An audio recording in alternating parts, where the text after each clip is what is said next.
শুভ সকাল। আমার এই কালঞ্চ গাছটার নাম কালঞ্চ লেসিনিয়াটা, বা এটাকে আমরা ক্রিসমাস ট্রি প্ল্যান্টও অনেকে বলে থাকি। তো খারাপ লাগছে এটা যে আমি সকালবেলা ঘুম থেকে উঠেই দেখি না এটার গোড়া পচে গিয়ে এটা এভাবে পড়ে রয়েছে। এখানে আমি একসঙ্গে দুটো গাছ লাগিয়েছিলাম, তার মধ্যে একটা গাছের এরকম অবস্থা হয়েছে। প্রথম দিকে খারাপ লাগলেও পরে মনে মনে খুব খুশিই হয়েছিলাম, কারণ এগুলো থেকে আমি একসঙ্গে অনেকগুলো চারা গাছ তৈরি করতে পারবো। তাই জন্যই হয়তো বলে ভগবান যা করেন ভালোর জন্যই করেন। তো এর প্রত্যেকটাকে আমি এর আগে এভাবে আমি বালিতেই বসিয়েছিলাম। এর আগে যখন প্রথমবার আমি কাটিং লাগিয়েছিলাম তখনও কিন্তু এভাবেই গ্রো করেছিলাম।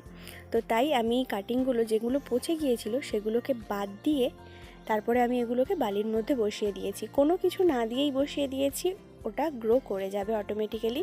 শুধু একটু খেয়াল রাখতে হবে, গরমে খুব শেড জায়গায় রাখতে হবে কিন্তু।